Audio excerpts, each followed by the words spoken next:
Allez, bah go, c'est parti. Du coup, bonsoir à tous. Je me présente, je m'appelle Robin Môme. De formation, je suis enseignant en activité physique adaptée. Euh, je m'intéresse pas mal depuis des années par ma pratique personnelle à l'entraînement. Et avec Daniel, je travaille sur notamment une partie de la formation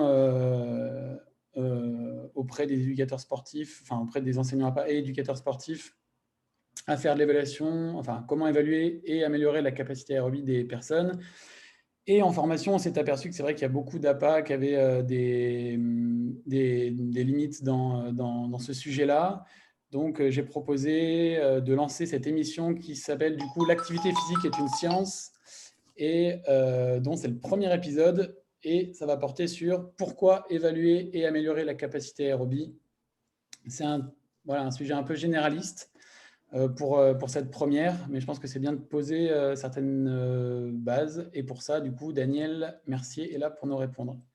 Daniel, du coup, est-ce que tu peux te présenter?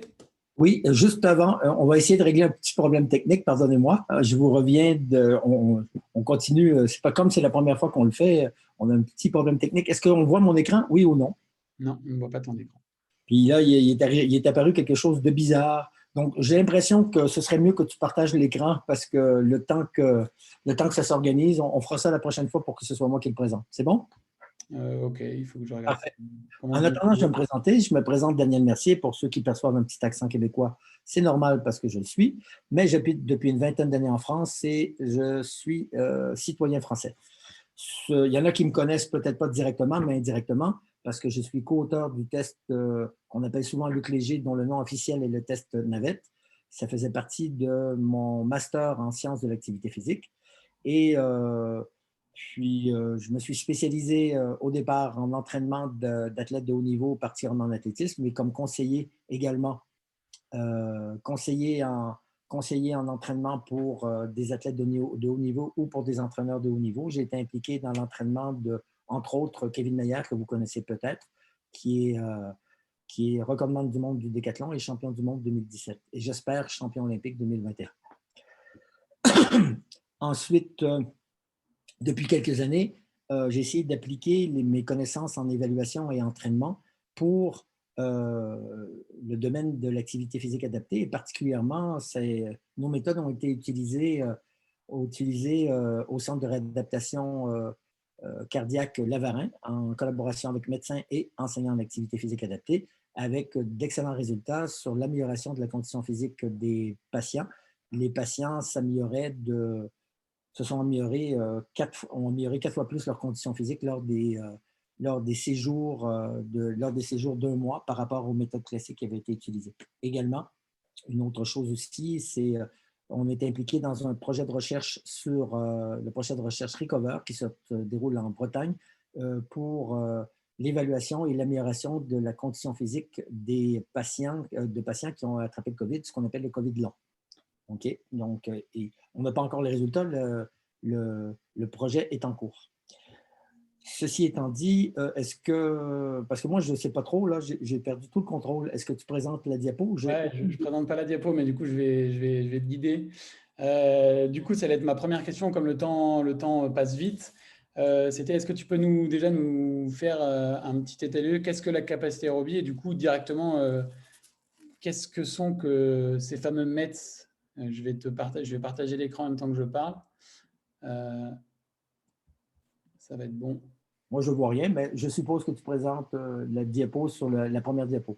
Bon, pour l'instant, pas encore, du coup, parce que c'est un peu lent.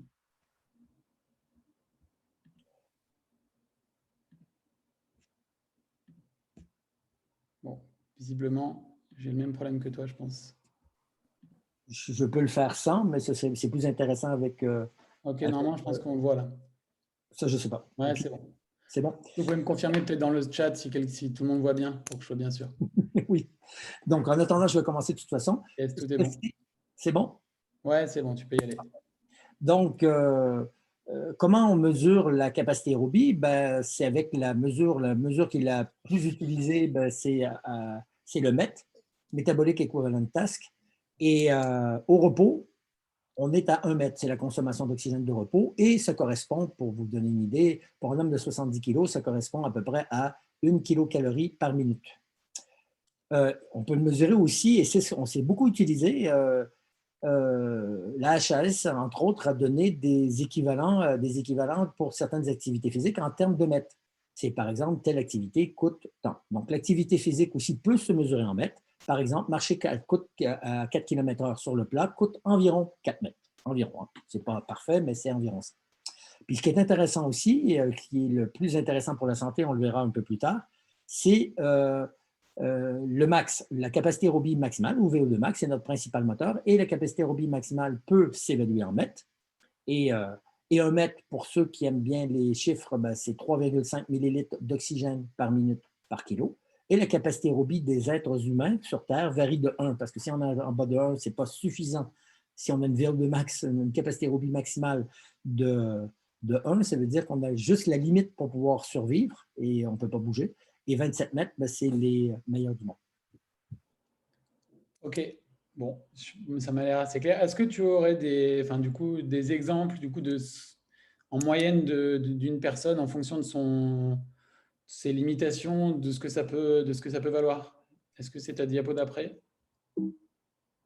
Tu présentes la diapo. Moi, je ne vois rien. OK. Tu présentes la diapo. OK, je ne sais pas ce que tu vois. Donc, très bien, bah, c'est ce qu'il y a après. OK. Donc, référence, du coup, pour un homme âgé entre 20 et 40 ans. Ben, pour un patient à limitation sévère défini par un patient à limitation sévère, en général, c'est plutôt des patients qui sont des insuffisants rénaux dialysés, par exemple. Ben, c'est plutôt de 1 à 3 mètres. Pour des patients à limitation modérée, souvent, c'est des patients cardiaques en réadaptation cardiaque, qui sont souvent entre 3 et 7 mètres. En tout cas, la moyenne au centre Lavarin, au départ de leur réadaptation, c'est 4. Et de 7 à 10 mètres, c'est des patients souvent à limitation minime. De 10 à 14 mètres, encore une fois, pour un homme de 20 à 40 ans, pour un homme de 90 ans, ce serait autre chose, pour une femme aussi. C'est une personne active avec aucune limitation. De 14 à 19 mètres, c'est un sportif dans le domaine de l'aérobie, du moins. Et dans le domaine de l'aérobie, ben, 20 à 27 mètres, c'est un sportif de haut niveau.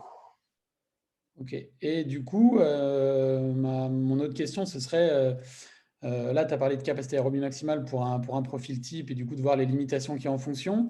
Mais tu as parlé du coup du fait qu'on pouvait mesurer une activité physique en mètres et que notamment la HS avait fait des recommandations là-dessus. Est-ce que ça a un rapport et du coup quel rapport ça a entre la capacité aérobie maximale que tu viens de présenter et une capacité aérobie une capacité demandée lors d'un effort, quoi. Bon, j'imagine que tu présentes. Dis-moi quand tu changes de diapo, comme ça je le saurai. Ouais, c'est ça, c'est la diapo d'après. Parfait. Donc, les mètres, c'est l'intensité selon Manger-Bouger. Si vous allez sur le site Manger-Bouger, vous pouvez retrouver le tableau, du moins la première partie. On parle d'activités très faibles qui sont à moins de 3 mètres, de faibles de 3 à 5 mètres, moyennes de 5 à 7 mètres, élevées de 7 à 9 mètres et très élevées au-dessus de 9 mètres. Mais si notre capacité aérobie maximale, là, je vais prendre quelqu'un qui est très faible, qui est un patient cardiaque de 68 ans au centre Lavarin, en moyenne, il est à 4 mètres. Okay? Et si on prend une autre personne qui est plutôt sportive, pas un athlète de haut niveau, mais plutôt sportive, qui a 25 ans, 16 mètres. 16 mètres, pour vous donner une idée, c'est à peu près la moyenne des hommes qui sont étudiants en STAPS. Okay? Donc, c'est un bon niveau sans être extraordinaire. Si on prend le niveau très faible, moins de 3 mètres, repassé, ben, ça représenterait à peu près 75 % de la capacité aérobie maximale de la personne qui a 4 mètres et 19 % seulement de la personne qui a 16 mètres. Donc, vous voyez que, sachant qu'on est capable d'aller à 100 % pendant 4 à 8 minutes et, par exemple, à 40 % pendant 6 heures et à 20 % pendant plus que 24 heures, ça vous donne une idée. Donc, à 75 %, c'est un effort que tu peux, en général, tenir 30 à 40 minutes maximum. Et avec un gros effort. Et souvent, pour la plupart des gens, c'est plutôt 20 minutes. Et avec un effort maximal. Ce qui explique que, du coup, ces gens-là soient fatigués aussi rapidement avec tout à fait. ce type d'effort. Ben oui, si tu travailles à 75 %, c'est comme si tu faisais un footing très rapide. Donc, c'est essoufflant de repasser pour une personne qui a 4 mètres. Mais ce n'est pas essoufflant pour une personne qui a 16 mètres. La même chose, cultiver son jardin, ben, si ça coûte entre 3 et 5 mètres, disons 4 mètres, mais ça demande 100 %. Et 100 %, on est capable de le maintenir 4 à 8 minutes. Donc, c'est très difficile pour une personne qui a qui a 4 mètres et c'est très facile, 25% pour une personne qui a 16 mètres. C'est une activité moyenne, on parle de ski de randonnée entre 5 et 7 mètres. Et bon, mais si on fait du ski de ça représente 150% et 37%. Encore une fois, on voit la différence. 150%, c'est impossible de tenir ça plus que. On est capable parce que le système aérobie, on tient ça 30 secondes. 37%, on peut tenir ça, on peut tenir ça 24 heures. Peut-être pas 24 heures, mais au moins 6 heures. Puis si on parle de 7 à 9 mètres sur un déménagement, par exemple, ben, ça représente un petit effort de 50%. Là, ça commence à être pour quelqu'un qui a 16 mètres, mais ça représente 200%. Donc, la personne va monter 2 marches d'escalier, puis ça va être fini. Et si on parle de très élevé, ben, si on parle d'une course à 11 km/h, pour la personne qui a 16 mètres, ça va être son footing normal qu'elle va pouvoir faire facilement pendant 1 heure, puis éventuellement pendant 3-4 heures, si elle voulait faire un effort maximal. Et pour la personne qui a une VO2 max de 4 mètres, qui a une capacité aérobie de 4 mètres, ben peut-être qu'elle va faire 5 secondes, à peu près. Okay. À peu près 5 secondes. À 250%, on peut faire à peu près 5 secondes. Ce qui arrive aussi, c'est, si vous prenez par exemple le ski de randonnée, ben, si vous prenez quelqu'un qui a 16 mètres, dans les faits, il va aller à plus que 5 à 7 mètres parce qu'on est capable de maintenir, il va être capable d'aller à 10, 11 mètres s'il fait du ski de randonnée. S'il monte une montagne, il va être capable d'aller à 11 mètres. Donc, puis ça va être facile, relativement facile pour lui. Et c'est, pour ainsi dire, impossible pour une personne qui a 4 mètres. OK. Du coup, si je suis bien ton raisonnement, pour toi, du coup, le fait de dire qu'une activité, selon Manger Bouger, qui est faible entre 3 et 5 mètres, de manière générale, ça va vraiment dépendre de la personne. C'est ça que tu veux dire? Ça dépend de la personne et ça dépend de sa capacité aérobie. Okay. Tout à fait. Parce que faire des recommandations absolues en mètres, ben, ça ne tient pas compte, ben, comme je l'ai dit, pour une personne, ça va être une activité moyenne 5 à 7 mètres, d'accord, mais 5 à 7 mètres, c'est une activité moyenne pour quelqu'un qui a 10 mètres. Mais c'est une activité forte pour quelqu'un, ou impossible à tenir pour quelqu'un qui a 4 mètres, et très facile pour quelqu'un qui a 12, 13, 14 mètres. Très facile. Du coup, tu veux dire que par rapport aux recommandations nationales du fait de faire une activité physique à intensité modérée, quand on peut donner parfois des intensités, intensité faible à modérée, ça peut être entre cultiver son jardin et ski de randonnée. Finalement, ça va plutôt être un effort très intense, voire impossible, du coup, pour une personne qui a 4 mètres, alors ce serait un effort trop faible pour une personne qui en a 16. Tout à fait. Donc, c'est pour ça que les recommandations, il faut qu'elles soient un peu plus individualisées que celles qui sont là. Puis ça fait appel justement à des. Et c'est là que, entre autres, pas seulement, mais entre autres, que les enseignants en activité physique adaptée sont importants. Parce que sinon, si on a des recommandations qui sont faciles à suivre et qui sont faciles à mettre en place par l'ensemble de la population, ben, ça veut dire qu'on n'a pas besoin des enseignants en activité physique adaptée. Mais on en a besoin parce que la situation, si la situation était parfaite, ben, ça veut dire qu'il y aurait il y aurait peu ou pas de personnes, par exemple, qui ont du diabète de type 2. Mais pourtant, il y a entre 3 et 4 millions de personnes qui ont du diabète de type 2. Donc, je pense qu'on a besoin des enseignants d'activité physique adaptée. OK, bon, c'est bien. Il vaut mieux, sinon tu vas en fâcher certains. J'ai arrêté de partager juste pour regarder les questions et réponses. Ah oui. Qu'il y a eu dans le chat, parce qu'en fait, je ne les vois pas directement comme c'est moi qui partage l'écran. Du coup, oui, du coup, Philippe, on va envoyer la présentation, pas de souci. Je l'enverrai par mail à toutes les personnes qui en auront besoin. Et donc, du coup, Julie nous posait la question directement, Daniel, je vais vraiment y répondre. Comment sait-on si la personne a une capacité aérobie de 4 mètres ou 7 mètres ou autre? J'ai du mal à comprendre. C'est à la fin de la présentation et à la fin de la présentation, je peux le dire tout de suite. Dans le fond, il faut faire un test. Souvent, ce qu'on appelle en anglais le gold standard, c'est de faire un test à l'effort à l'hôpital. Le problème avec ça, sur tapis roulant ou sur vélo habituellement, et on peut obtenir effectivement le nombre de mètres. Mais ça coûte, dans les faits, si on a à payer nous-mêmes le test, ça coûte entre 150 et 200 euros. Et si c'est recommandé par un médecin, parce que parfois ça peut arriver pour certains patients que ce soit recommandé de le faire, dans les faits, ça coûte 150 à 200 euros à la sécurité sociale de toute façon. Et ce n'est pas les enseignants en activité physique adaptée qui sont les maîtres dans ce cadre-là. Ce qui s'est passé au centre, pour vous donner l'exemple de ce qui s'est passé au centre Lavarin, il faisait des tests à l'effort classique où est-ce qu'on mesure vraiment la consommation d'oxygène avec les échanges gazeux, avec la présence d'un cardiologue et la présence d'une infirmière, souvent ne pas la présence de l'enseignant à l'activité physique adaptée. Et puis là, ce n'est pas l'objet de la présentation aujourd'hui, mais après ça, nous, on a développé effectivement des méthodes qui permettent d'évaluer les personnes avec des protocoles qui peuvent se faire sur tapis roulant, vélo, mais aussi rameur, mais aussi sur une simple marche d'escalier ou sur un step. Et ça fait l'objet d'un doctorat et bientôt d'un article scientifique.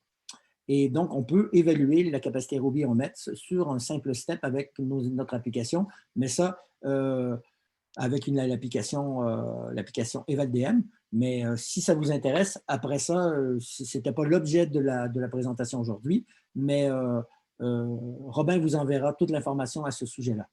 Okay. Non, après, sans forcément parler de ça, est-ce que du coup, j'ai déjà répondu à certaines personnes par mail, et c'est vrai que ça ne va pas être le sujet d'aujourd'hui, les tests. Je pense qu'on fera dès le prochain, à mon avis, dès le prochain webinaire dans 2 semaines, un sujet vraiment sur l'état des lieux et comment on s'en sert, à quoi ça sert.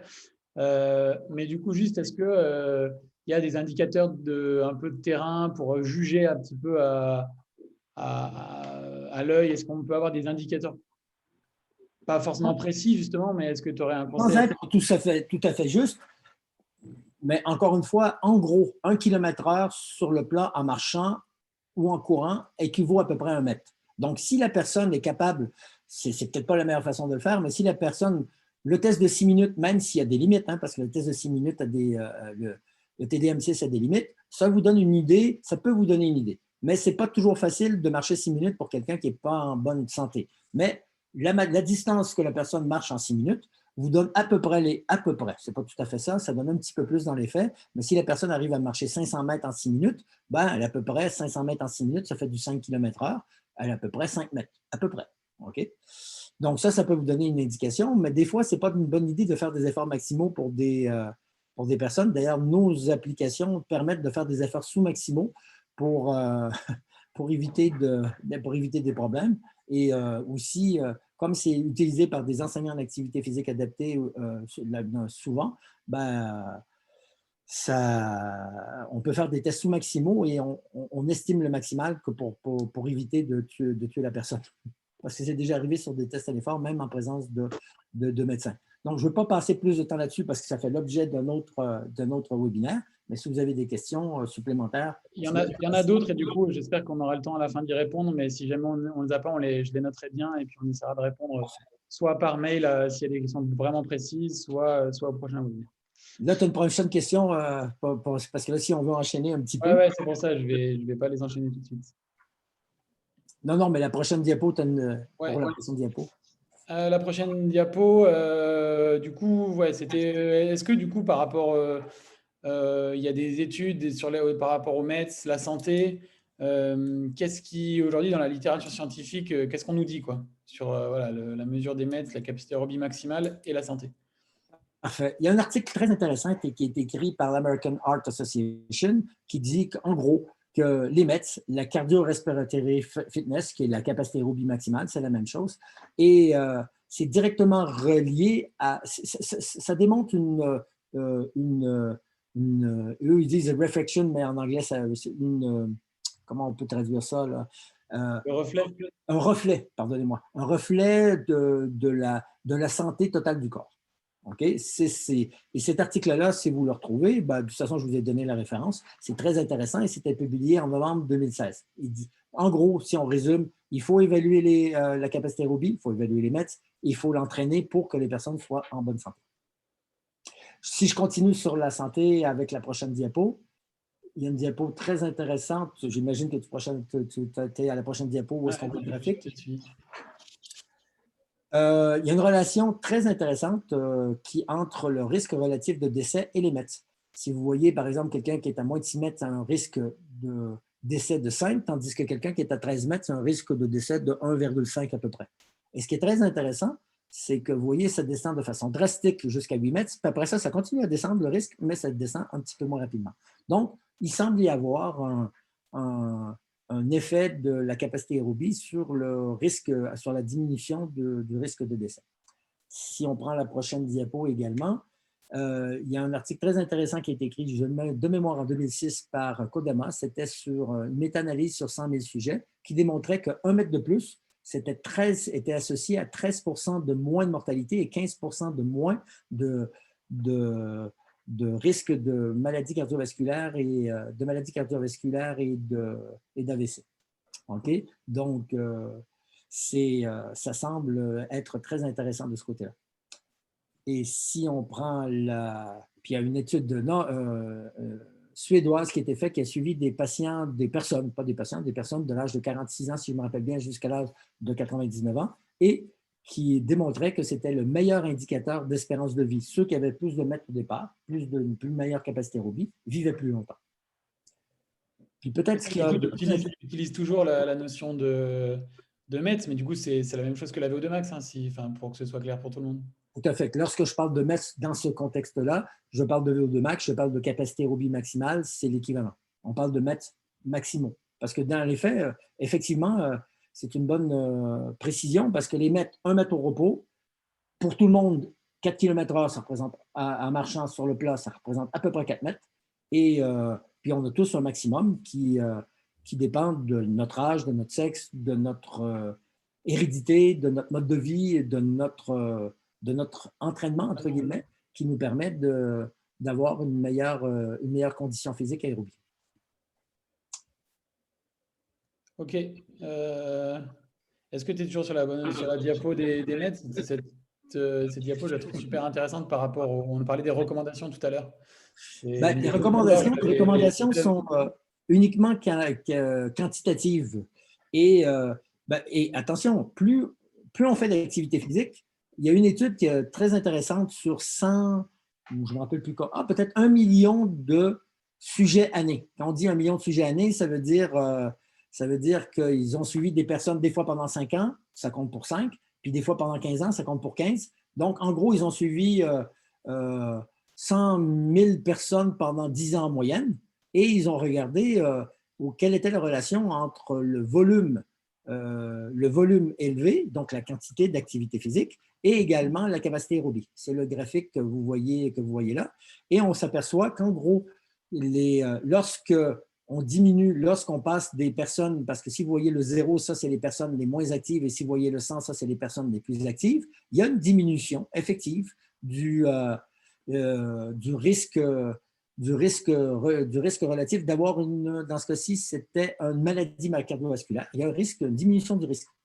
Mais ce qui est intéressant, c'est que lorsqu'on parle dans la même population, mais on sépare la population entre ceux qui ont les capacités aérobies les plus faibles et ceux qui ont les capacités aérobies les plus fortes, on s'aperçoit que le risque descend jusqu'à moins de 40%. Donc, on triple c'est plus important d'avoir une meilleure capacité aérobie que de faire une grande quantité d'activité physique. C'est ce que démontre, et c'est ce que Williams, qui a présenté ça en 2001, c'était déjà en 2001, mais c'était sur énormément de sujets, démontre. C'est plus important d'avoir une bonne capacité aérobie que de faire une quantité élevée d'activité physique. Okay. Est-ce que tu as quelque chose à ajouter là-dessus ou... Non, mais moi, j'attends ta prochaine question. Oui, je vais rentrer dans le vif du sujet sur la période, parler un peu d'actu. Je l'ai un peu communiqué, moi, sur les réseaux sociaux. J'ai vu passer cet article là, sur l'étude Mayo par rapport à la capacité maximale, pareil, aérobie et le risque d'hospitalisation du Covid. Oui, ce qui était très intéressant dans cette étude-là, c'est que on s'est aperçu, ils avaient 1200 patients duquel ils avaient la capacité aérobie. Ils ont communiqué avec tous ces patients-là qu'ils avaient évalués dans les 2 dernières années, de 2018 à 2020. Et c'était des tests de terrain, ce n'était pas des tests directs, c'était des tests indirects. La plupart du temps, pour ceux qui connaissent, c'était le test de Bruce ou le test de Bruce modifié. Le test de Bruce, parfois vous dites en France. Donc, et ils ont regardé, il y en avait 1200. Sur les 1200, il y en avait 246 qui avaient attrapé le coronavirus. Et ils ont regardé ceux qui ont été hospitalisés, donc qui ont eu une forme un peu plus grave par rapport à ceux qui n'ont pas été hospitalisés. les patients qui étaient hospitalisés avaient en moyenne 6,7 mètres et les patients qui n'étaient pas hospitalisés avaient en moyenne 8 mètres. Ce n'est pas une énorme différence, mais on retrouve, semble-t-il qu'à 8 mètres, on n'est pas complètement protégé, mais on est plus protégé. Et semble-t-il, si on regarde un peu plus loin dans le projet, si on a 13, 14, 15, 16 mètres, le risque d'être hospitalisé est, pour ainsi dire, nul. Et par contre, il le précise bien, c'est que finalement, on ne sait pas si ce qui serait intéressant, c'est d'encourager les patients d'encourager ce qu'ils proposent dans l'article. La clinique Mayo, c'est une clinique médicale à Cleveland aux États-Unis, si je me rappelle bien, qui est très connue. C'est qu'ils proposent aux patients, effectivement, de faire des exercices aérobie pour maintenir ou améliorer leur exercice capacité. Et finalement, c'est leur médecin. OK. Je crois que tu as une dernière diapo sur François Carré. Oui, bon, c'est souvent là, c'est plus au point de vue médical. Jusqu'à maintenant, les médecins, lorsqu'ils voulaient savoir, on faisait un bilan, on faisait souvent un bilan ou sanguin ou autre, où est-ce qu'on regarde la pression artérielle, on regarde le taux de cholestérol, on regarde le taux de triglycérides dans le sang. Et ce que suggère le professeur François Carré, que peut-être vous connaissez, qui est un des apôtres, si on peut dire, du sport santé en France, déjà quand il a 67 ans maintenant, François, mais lorsqu'il était interne, il avait présenté déjà quelque chose sur l'importance de l'activité physique pour la santé. Puis, on ne l'écoutait pas beaucoup, mais on l'écoute de plus en plus. Puis, il faut savoir que c'est ça, les médecins savent souvent un peu du taux de cholestérol, de la pression artérielle, etc. Puis, il avait déjà suggéré en 2009, et c'est pour ça que je suis allé le rencontrer à ce moment-là, un peu plus tard. C'était vers 2016 que je l'ai rencontré plus tôt. Mais c'est suite à cet article-là, il me paraît donc intéressant d'intégrer la capacité physique, les METS, au bilan classique et à l'estimation du risque individuel. C'est ça. Et avant, il faudrait chiffrer le coût d'un tel dépistage systématique, mais il était déjà un partisan il faudrait bien évaluer la principale qualité qui est reliée à la santé. Sur ce, bon, comme on a eu un petit retard à l'allumage, puis il est à peu près 19 heures, donc on est à peu près dans les temps, mais je suis prêt à répondre à d'autres questions que peut me relayer Robin. Mais si vous voulez quitter maintenant, vous avez déjà le minimum, et je vous remercie d'avoir assisté. Et la prochaine fois, j'ai l'impression que ça va peut-être être sur quels sont les critères qui nous font choisir un test d'évaluation de la capacité aérobie. Oui, je pense que ce sera ça. Je vais poser les sondages. Je pense que j'avais fait un sondage là-dessus au préalable. Du coup, des questions, il y en a quelques-unes. N'hésitez pas à les poser. Je ne sais pas si on pourra répondre à tout, mais du coup, je vais les prendre. OK. On parle, du coup, Rémi nous dit, du coup, on parle de METS pour simplifier la VO2 max finalement. Non, ben les METS, c'est la VO2 max, classiquement, lorsqu'on étudie en STAPS, souvent, on la mesure en millilitres d'oxygène par minute par kilo. OK? Mais un mètre, tout ce que c'est 3,5. C'est tout simplement une autre mesure, et le 3,5 correspond à peu près au métabolisme de base.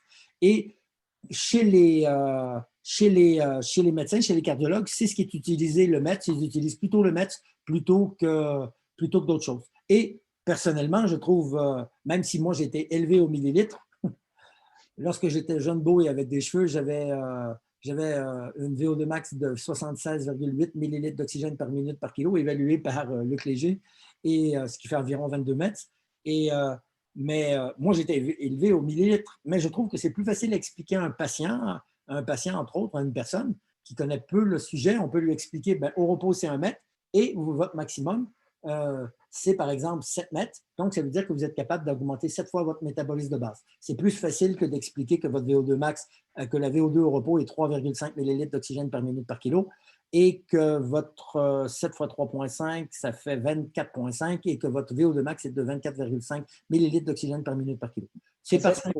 Pour les APA, c'est plus simple. Moi, je sais que personnellement, on m'a beaucoup appris à travailler avec les METS, mais du coup, par rapport à ce que demande une activité physique. Mais quand on arrive à le mettre en rapport par rapport à une capacité aérobie maximale en mètres, tout de suite, on sait que si une activité, elle coûte 7 mètres, donc marcher ou trottiner à 7 km/h, on a une capacité aérobie maximale de 10 mètres, on sait tout de suite que la personne elle a 70% et c'est beaucoup plus simple à comprendre pourquoi elle va être en difficulté ou pas. Et du coup, à mettre dans les actes de la vie quotidienne, on a plein de, enfin voilà, on a des références qui sont plus simples. Donc, du coup, pour te répondre, Rémi, je pense, si Tu as raison, c'est si pour je rentre à tout simplifier. court, Daniel, c'est pas pour simplifier, c'est juste une équivalence, mais effectivement, ça permet de simplifier. Tout à fait. C'est une équivalence. C'est une équivalence, mais ça permet de simplifier. Ok.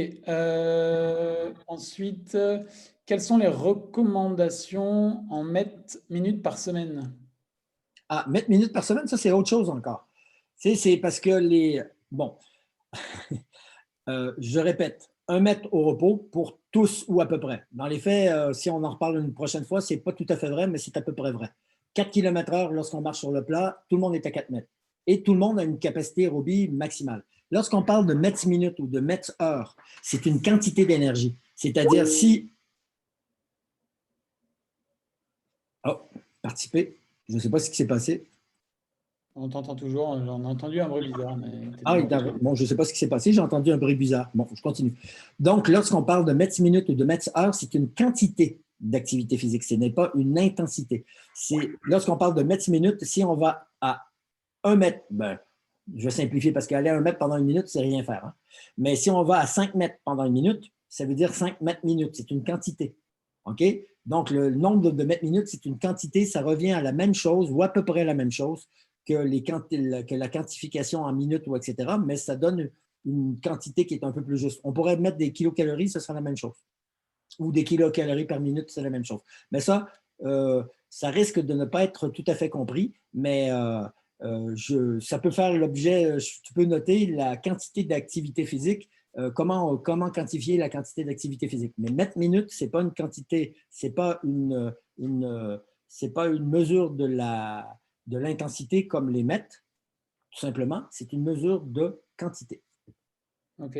Bon, je ne vais pas pouvoir prendre toutes les questions, il y en a à peu près une dizaine, enfin 7, ouais, 7, qui sont beaucoup autour de l'évaluation, donc je pense qu'on y répondra le prochain webinaire. Je vais essayer quand même de te les donner. Donc, Antoine nous dit on peut avoir une bonne capacité aérobie maximale, mais des déficits musculaires des membres inférieurs ou des contraintes articulaires. Ah ben, tout à Quel, fait. quel intérêt de l'évaluer à ce moment-là? Alors, OK, je vais répondre à cette question. Mais c'est Antoine, c'est ça? Antoine. Oui, Antoine a tout à fait raison. Parfois, mais on peut évaluer, l'avantage, c'est qu'on peut l'évaluer il y a deux façons de contourner le problème. La première façon, c'est d'évaluer la personne sur, je vais donner l'exemple parce qu'elle me paye pour ça, donc je vais parler de ma maman qui a 90 ans et qui s'entraîne toujours, hein, elle continue à s'entraîner. Pour vous donner une idée, elle avait 9,6 mètres jusqu'à l'âge de 84 ans. Là, ça a descendu un petit peu, mais à un bon niveau. Et elle ne peut pas faire, parce qu'elle est opérée des genoux, elle ne peut pas faire Perfection.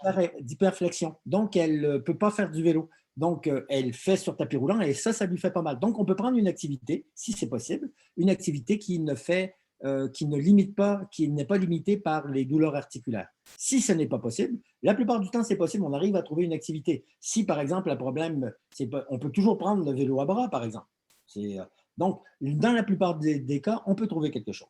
Et si on ne peut pas trouver quelque chose, malgré tout, on peut entraîner à partir, dans les faits, quand on va évaluer la personne, on va évaluer pas seulement sa capacité aérobie, mais sa capacité fonctionnelle. Et à partir de cette capacité fonctionnelle-là, on peut lui préparer quelque chose qui va lui permettre, d'améliorer dans un premier temps sa capacité fonctionnelle, dans un deuxième temps, d'améliorer sa capacité aérobie. Mais ça pourra faire l'objet mais c'est une excellente question. Mais je m'en suis servi moi-même lorsque j'étais blessé au genou et ça m'a permis de me réadapter en fonction de ma capacité fonctionnelle et non pas de ma capacité aérobie réelle. Ok, bon, il y a encore des questions qui viennent, on ne pourra pas y répondre et c'est beaucoup sur l'évaluation, donc je pense qu'on fera vraiment un focus sur l'évaluation la semaine prochaine, enfin dans 2 semaines. Oui, l'objectif, ce n'était pas de parler d'évaluation aujourd'hui, même si on Ouais, a… bon, il y a une petite question, je pense que tu vas apprécier, donc je la pose. Est-ce que pour deux personnes qui ont le même nombre de mètres, mais que un est plus endurant et l'autre plus fort ou plus puissant, est-ce que ça change la réponse? Un peu. Moi, je vous suggère, si vous voulez aller avoir, je ne donnerai pas une réponse complète, puis tu pourras l'ajouter dans le courriel que tu enverras pour être sûr que les personnes l'ont. Si vous voulez avoir une réponse complète, ça serait un petit peu long, mais la réponse est oui. Et si vous voulez avoir plus de détails, il faut aller voir sur YouTube. Si vous allez sur YouTube, que vous dites peut-être en France YouTube, vous allez vous tapez profil DM et vous allez voir une petite vidéo de 4 minutes qui explique extrêmement bien le concept dont on… Je ne sais pas qui a posé la question, là, mais qui a posé la question? Rémi? Non? Non, François. François. Donc, François, oui, on mettra profil DM si vous allez voir, vous allez avoir réponse à votre question. Et si ça peut faire l'objet d'un autre webinaire, mais ce n'est pas l'objectif aujourd'hui. Mais oui, la réponse est oui. OK. Bon, écoute… Moi, ça ne me dérange jamais de répondre à toutes les questions. Hein. Vous pouvez partir, hein. Vous pouvez partir, mais moi, je réponds. Habituellement, j'ai toujours l'habitude en cours de répondre aux questions jusqu'à temps qu'il y en ait. Après, il y en a qui vont être coincés. Là. Si il y en a qui ont déjà commencé à partir, on a dit qu'on faisait une demi-heure. Oui, mais ils ont juste à partir. Ouais, et du coup, je le mettrai dans l'enregistrement, mais c'est vrai que du coup, il y a beaucoup de questions et je pense que ça peut faire long. Mais moi, ça ne me dérange jamais de répondre aux questions. OK. Bon, bah, du coup, la même question que tout à l'heure, mais je pense que tu as donné la réponse. Comment fait-on pour évaluer la capacité aérobie max d'une personne ayant des limitations? Donc, je pense que c'est la même réponse que tout à l'heure. Mais on pourra en parler un peu plus souvent lors de l'évaluation ou peut-être lors d'un sujet particulier. La plupart du temps, on est capable. OK. En trouvant quelque Question chose. suivante, je vais vite. Je sprint. Je vais faire le profil très puissant. Est-ce que le risque relatif de mortalité dans l'étude sur le risque relatif de décès et les METS a été calculé pour les personnes ayant un grand CRF et j'ai perdu la question. Ah si, et un grand CRF et un niveau élevé d'activité physique. Est-ce que le risque a été calculé pour les personnes ayant une grande CRF et un niveau d'activité physique élevé? Ça, il y en avait qui avaient les deux. Hein. Il y en avait qui avaient les deux. Hein. Des fois, ça se combinait, des fois, ça se… Attention, les personnes qui ont des bonnes capacités aérobie, de façon générale, avaient une quantité d'activité physique relativement élevée, mais pas nécessairement la plus élevée. Pour vous donner une idée, c'est possible. Les deux ne sont pas nécessairement combinés. Moi, j'étais étonné. Moi, je viens de l'athlétisme, du demi-fond. J'étais entraîneur national de demi-fond au Canada. Et j'étais intimement persuadé, lorsque j'étais jeune entraîneur, que plus tu en faisais, mieux c'était. Puis je me suis aperçu avec le temps que ce n'était pas vrai. Et donc, autrement dit, il est possible d'avoir une très bonne capacité aérobie, même très élevée, même de 21 mètres pour une personne de 37-38 ans, parce que j'ai eu le cas, parce que j'ai entraîné cette personne-là dans une salle de fitness. C'était quelqu'un qui est parti de 16 mètres et monté à 21 mètres en s'entraînant 2 fois par semaine. Donc, il n'y avait pas une grande quantité d'activité physique et il avait des bons mètres. Donc, ce n'est pas nécessairement relié. Attention, si la personne, en général, si on prend les personnes qui ont les plus grandes capacités aérobie au monde, la plus grande capacité aérobie au monde, c'est 27 mètres. C'était Hicham El Guerrouj qui était champion olympique sur 1500 mètres et 1500 mètres et 5000 mètres en 2004. Il faisait un grand volume d'entraînement, mais ce n'est pas lui qui fait le plus grand volume d'entraînement, parce que ceux qui font les plus grands volumes d'entraînement, c'est les skieurs de fond, les cyclistes et les coureurs de marathon. Lui, il était coureur de demi-fond. Donc, ce n'est pas complètement relié, mais est-ce qu'il y a une corrélation entre les deux? Sûrement, mais elle n'est pas parfaite. Si elle était parfaite, à ce moment-là, la quantité d'activité physique serait suffisante pour avoir une diminution du risque, ce qui n'est pas le cas, comme vous l'avez vu sur la diapo. OK. Bon, il y a des questions beaucoup sur les protocoles d'entraînement. Est-ce que du coup, il y aura un webinaire? Oui, du coup, si c'est posé. Donc là, du coup, les protocoles de rentraînement, on ne va pas rentrer dedans parce que c'est super long. Et là, du coup, ce ne sera pas… Non, je ne réponds pas à la question courte. Et du coup, deux dernières questions. Deux dernières, après je stoppe. Est-ce judicieux de faire passer des tests pour les enfants? Sont-ils les mêmes? Merci. Bon, ça c'est… quand on dit enfant, lorsqu'on a fait moi, j'étais l'étudiant en master de Luc Léger et le test navette, que vous appelez souvent Luc Léger, dont je suis le co-auteur, puis on l'appelle Luc Léger parce que c'est lui qui l'a mis de l'avant, évidemment, mais il était connu comme ça parce que Georges Cazorla le dit beaucoup, qui était chercheur à l'Université de Bordeaux, l'a beaucoup diffusé en France, heureusement, et c'est le test le plus utilisé au monde, d'après ce que j'ai compris. Il y a une étude récente de l'année passée où est-ce on a évalué 75 000 collégiens chinois. Ils se sont aperçus que leur niveau de forme n'était pas très élevé et que ça allait mener la prochaine génération, et c'est déjà le cas, de toute façon, la prochaine génération de Chinois à être pas très en forme. Je pense que le meilleur test pour les enfants et pas pour les adultes, parce que c'est peut-être le test navette. Pourquoi? Parce que c'est adapté, ça ne prend pas beaucoup de matériel, on peut faire en groupe et et il n'y a pas de problème. En général, les enfants, les adolescents n'ont pas de problème articulaire, ce qui peut être le cas des adultes. Je pense que le test navette pour les enfants est un excellent test. La version originale commence à 8,5 km/h, mais il y a des versions où est-ce qu'on commence à des vitesses plus basses et qui sont plus adaptées à des enfants un peu moins en forme, qu'on a plus maintenant que dans le passé, ou à des enfants très jeunes qui ne se déplacent pas encore très rapidement. Autre chose aussi, je vais en profiter pour… D'ailleurs, on a, lancé par le collectif Pour une France en forme, en collaboration avec la Fédération française de cardiologie et la Fondation Paul Beneteau, nous mettons en place un projet sur casser les courbes, parce que justement, casser les courbes de dégradation de la forme physique des collégiens. Dans ce cas-ci, ça va être les collégiens. Donc, on va… c'est notre société, Activité Lab, qui a été choisie pour développer une application et former les professeurs d'éducation physique pour qu'ils puissent faire, tester 10 000 enfants avant et après un programme, et 5 000 de ces enfants-là vont faire de l'entraînement fractionné 2 à 3 fois par semaine en navette. Et les autres vont continuer leur programme d'activité physique, d'éducation physique ordinaire. Donc, moi, je ne voyais pas de raison dans le cadre de ce projet-là d'utiliser autre chose que le test navette parce qu'il est déjà beaucoup utilisé, puis c'est un bon test pour les enfants. Pour les adultes, je suis dubitatif. Et dernière question, je pense qu'il y avait une dernière question. Robin? Pardon, j'ai enlevé mon micro. Que pensez-vous de la classification de l'ONAPS sur la base de leur questionnaire définissant une limite pour l'activité à 600 mètres par minute par semaine pour être qualifié d'actif? 600 mètres, je vais vous faire le calcul rapidement, 600 mètres minutes par semaine. Supposons que la personne va à 5 km/h, ce qui représenterait 5 mètres, ça ferait 120 minutes, ça fait 2 heures. De façon générale, je trouve que les recommandations, c'est ce qui se fait actuellement. C'est comme si on faisait 2 heures à 5 km/h. Je vous ai fait le calcul rapidement, là. Parce que c'est juste une recommandation de quantité. C'est tout, c'est une recommandation de quantité. Moi, je pense que si ça avait bien marché, les recommandations en quantité, toute la province du Québec serait en forme depuis 1977. En 1977, le Québec était un précurseur avec ce qu'on a appelé il y avait le ministre de la santé, des Sports qui s'appelait Claude Charron à l'époque, moi j'avais 20 ans alors, je me rappelle encore, j'étais étudiant en STAPS, et qui avait mis de l'avant Kino Québec. Kino Québec, c'est un organisme de promotion de l'activité physique. On était bien en avance sur ce qui se faisait, par exemple, en France. Récemment, depuis quelques années, on parle de manger-bouger, ou même on dit, par exemple, pour ceux qui ont mal au dos, bouger. Bon, le fait est qu'au Québec, ça n'a pas marché. Les Québécois ne sont pas très en forme, plus en forme que les Américains de façon moyenne, mais les Américains, c'est à peu près les pires, mais moins en forme que les Français.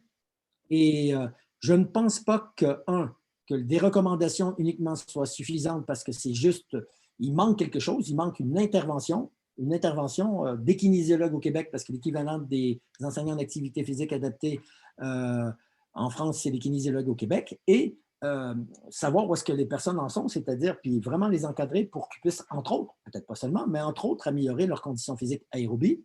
Puis comme d'autres personnes l'ont mentionné plus tard, il n'y a pas seulement, c'est la principale, mais il faudrait aussi augmenter la force, la coordination et l'équilibre.